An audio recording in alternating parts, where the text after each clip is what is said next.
तुला झा जी।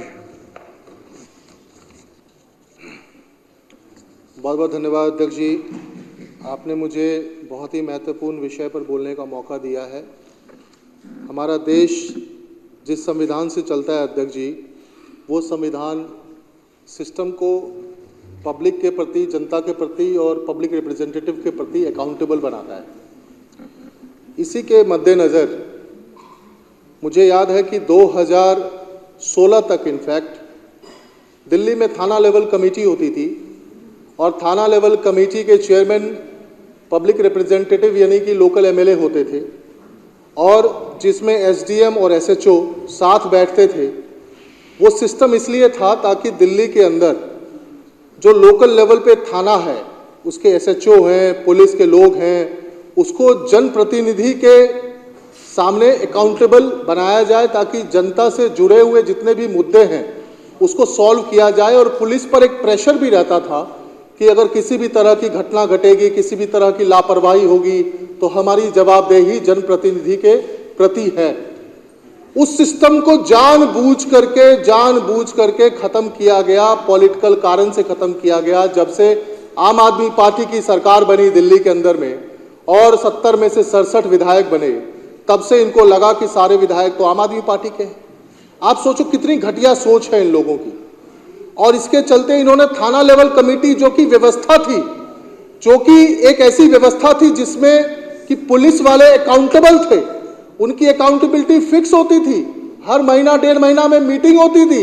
एक और व्यवस्था है अध्यक्ष जी, उसको बोलते हैं डिस्ट्रिक्ट लेवल कमेटी। उसके सांसद चेयरमैन होते हैं और एमएलए मेंबर होते हैं।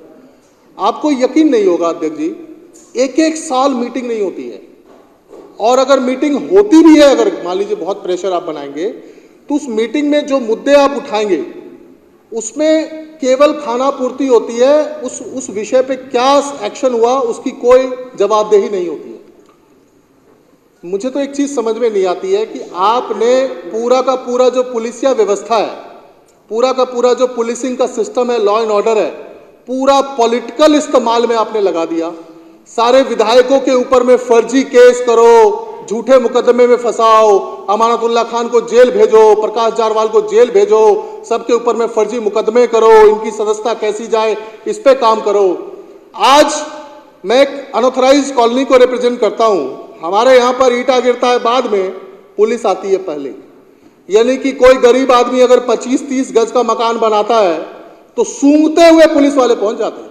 लेकिन उसी मोहल्ले में, उसी गली में स्मैक बिकता है, शराब बिकता है, नशा बिकता है, वो पुलिस को नहीं पता है। अगर आप कंप्लेन करेंगे तो आपके ऊपर में झूठा मुकदमा करके आप ही को अंदर कर देंगे। लेकिन पूरी की पूरी पुलिसिया व्यवस्था ऐसा लगता है कि ये स्मैकिया चलाते हैं, ये सासी चलाते हैं, यही लोग चलाते हैं। प्रधानमंत्री जी कहते हैं बेटी बचाओ बेटी पढ़ाओ। हमारी सरकार ने स्कूल अच्छे कर दिए, लेकिन स्कूल जिस रास्ते से हमारी बच्चियां जाती हैं, आपको पता है उन रास्तों पे मनचले घूमते हैं। स्कूल के बाहर उनके साथ छेड़छाड़ किया जाता है और वो मजदूर की बेटी अपने माता पिता से शिकायत तक नहीं कर पाती है, क्योंकि उसको इस बात का डर है क्योंकि मेरे माता पिता जो है सो मजदूरी करके 2 जून की रोटी कमाते हैं। अगर हम शिकायत करेंगे तो मुझे पढ़ाई छुड़वा करके घर बैठा देंगे, मेरी शादी करवा देंगे। इस डर से वो शिकायत तक नहीं करते, लेकिन अपना बड़ा भाई समझ करके अपने विधायक के पास आते हैं। वो बताते हैं कि हम लोग ये सब कुछ झेलते हैं। कैसे पढ़ेगी बेटियां, कैसे बचाओगे बेटियों को? जिस मोहल्ले में रहती है वहां पर सासी बैठता है, मन चले शराब पीते हैं, वहां पर में जो है सो क्या बोलते हैं स्मैक बिकता है। और स्मैक बिकवाता कौन है? पुलिस। पता है कैसे बिकता है स्मैक? आपको अगर आज जैसे मान लीजिए हम लोग कोई शिकायत करेंगे कि फलानी जगह पे स्मैक बिकता है, आप लोग कैसे बिकवा रहे हैं? आपको पता है गली के अंदर में जो ईटा होता है, ईटा के नीचे पुड़िया रखा होता है। आजकल स्मैकिया को पेमेंट भी आपको पता है गूगल पे से और पेटीएम से किया जाता है। और वो घूम रहा होता है और वो बोलता है कि उस ईटा के नीचे सामान रखा है, ले लो। आप समझो। और ये सब आइडिया कौन देता है? ये सब आइडिया वही बीट कांस्टेबल, वही पुलिस या व्यवस्था देता है कि इस तरीके से धंधा चलाओ। सरेआम चल रहा है, कोई अकाउंटेबिलिटी नहीं है। क्या उम्मीद उन लोगों से करें जो कि रेपिस्टों को माला पहनाते हैं, जिनका इतिहास इस तरह का रहा है? आज पूरी दुनिया में दिल्ली देश की कैपिटल है और पूरी दिल्ली की जो छवि है पूरी दुनिया में इन्होंने खराब करने का काम किया है। ये बिहार उत्तर प्रदेश में जाके कहते हैं कि जंगल राज है। आज दिल्ली के अंदर क्या हो रहा है? आप लॉ एंड ऑर्डर संभाल नहीं पा रहे हो।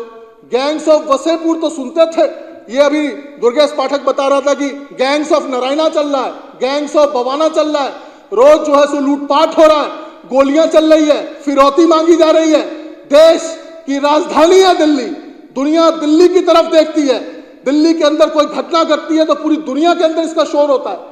और मुझे तो शर्म आती है कि आप प्रधानमंत्री यहां बैठते हैं, गृह मंत्री यहां बैठते हैं, खाली नारा देने से, खोखले नारा, बेटी बचाओ बेटी पढ़ाओ, ऐसे खाली नारा देने से बेटियां बचेगी, बेटियां पढ़ेंगी, इस तरीके से आज कोई 4 पैसा फालतू कमा ले, कोई व्यापारी सुरक्षित नहीं है, बेटियां सुरक्षित नहीं है, महिलाएं सुरक्षित नहीं है। इस दिल्ली के अंदर में बड़े बड़े आंदोलन हुए, निर्भया कांड हुआ, जैसिका लाल हत्याकांड हुआ, हम लोगों ने लाठियां खाई थी, इस उम्मीद में खाई थी कि एक दिन ये व्यवस्था सुधरेगी। पर हमें नहीं पता था कि सत्ता में बैठे हुए ऐसे लोग जो रेपिस्टों को माला पहनाते हैं, इनसे हम उम्मीद इस बात की नहीं कर सकते हैं कि लॉ एंड ऑर्डर की व्यवस्था सुधरेगी। और मैं एक ही बात कहना चाहता हूं, अध्यक्ष जी, आपने मुझे बोलने का मौका दिया, बहुत बहुत धन्यवाद। हो सकता है कि इस सेशन का मेरा आखिरी स्पीच है ये, लेकिन आज जिस मुद्दे पे आपने मुझे बोलने का मौका दिया है, आज चाहे जे क्लस्टर हो, अनऑथराइज्ड कॉलोनी हो, दिल्ली का कोना कोना व्यापारी हो, हर व्यक्ति इस चीज से पीड़ित है। बहुत बहुत धन्यवाद।